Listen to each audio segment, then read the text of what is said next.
A team member recently came to me feeling frustrated. I just don't get it, she said. Some people come in saying they're just doing everything under the sun in terms of lifestyle change. And then in the very next breath, something comes out about how, due to stress and their busy life, they're actually not making the healthiest choices all the time. How is medication going to change that? And I'm worried that if I try to reflect back that discrepancy, my frustration is going to come through to them. And that's the last thing I want. There is so much going on there. And team, I'm sure you're all getting plenty of these, right? So GLPs are not a magic wand. They're not going to make a person exercise. They're not going to take stressors away. They're not going to cook or shop for you. They're not going to make you go to bed on time. We all know that medication alone isn't going to take away the challenges that people face in their daily lives. And this is why our providers are recommending wellness coaching for members that are requesting weight loss medication. It's not just to check a box or to see if they can lose weight without medication. And they're not waiting to see if lifestyle change will fail in order to then bust out their prescription pad.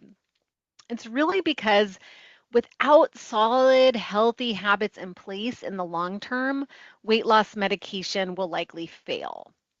Sure, it can be a great way to jumpstart some weight loss, but without strategies and support, chances are higher that the weight will creep back in. Hmm, sounds familiar, right? Sounds a bit like how we support members with quitting nicotine, a highly addictive substance that hijacks the brain. Which leads me to my next point. Many people are addicted to their poor food habits. How many times have you heard people say something like this? I just crave those snacks after dinner. I feel like it's a reward and a real treat.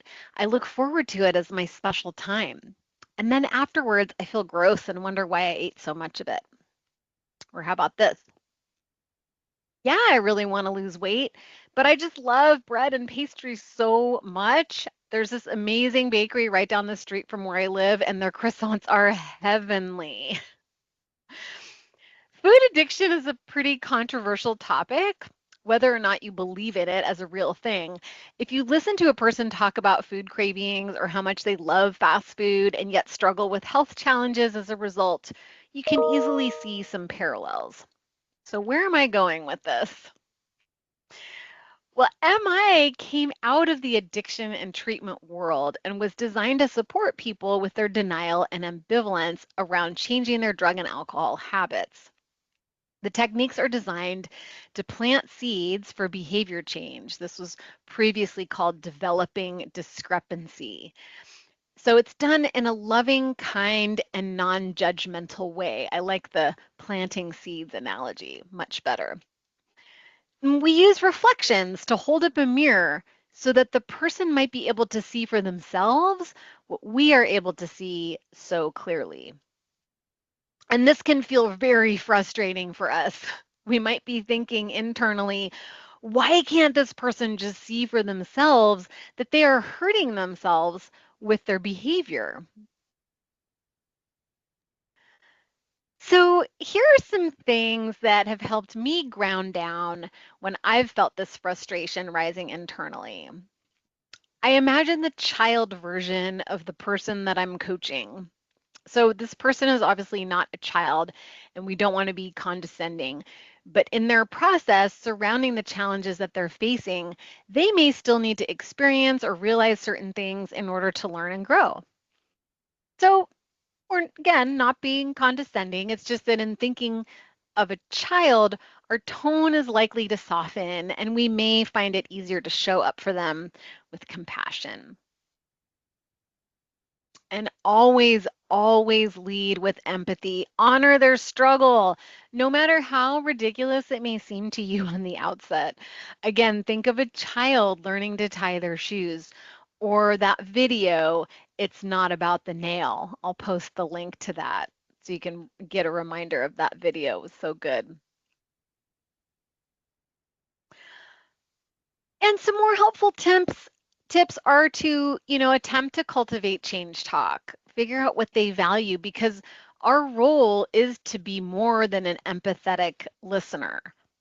So following the empathy, we do want to at least make an attempt to cultivate some change talk. If it's not there, it's okay, but wouldn't it be a shame to miss some potential? So to generate change talk, try taking all the superfluous stuff out of the equation and try to get to the essence of what it is that they really want.